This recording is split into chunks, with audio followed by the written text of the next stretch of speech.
Hey, good morning. Three big things you need to know on this Wednesday, the first full day of fall 2020. And it actually feels like autumn in Northeast Florida. If you're watching this video and you live somewhere else, I know my family in Michigan, for example, they're like, come on now, it's not really fall. Yeah, it's like 60 degrees with the morning lows, crisp, drier air. This is really nice in Northeast Florida. We don't get blessed with these kinds of days that often this early in the season.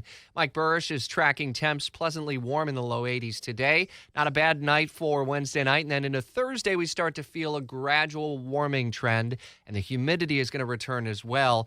In the updated 5-day forecast, which we have 4 times an hour during Jacksonville's morning news, when the typical heat, humidity, and afternoon thunderstorms return.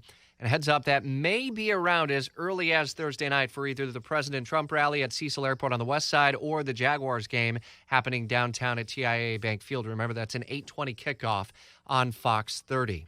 Beginning today and again on Thursday, the body of late Supreme Court Justice Ruth Bader Ginsburg will be just outside of the Supreme Court building in D.C., for people to pay their respects.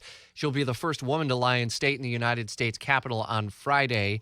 So a week long of tributes to Ruth Bader Ginsburg will really begin in earnest in the nation's capital today, with the public allowed to attend. And all the while, Senate Republicans clearly now have the track to be able to move forward the president's soon-to-be-named nominee, with Mitt Romney coming off the sidelines yesterday on Tuesday and saying that he would move it forward.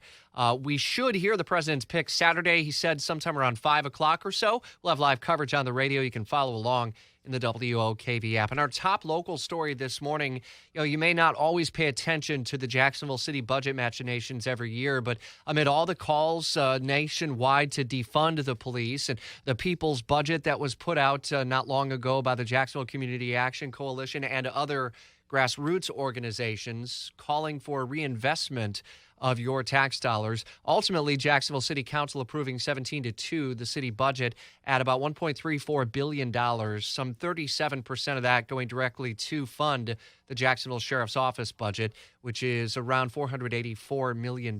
We have in-depth coverage for you on this fight that lies ahead at WOKV.com. 3 big things you need to know, updated every 15 minutes during Jacksonville's morning news on 104.5 FM.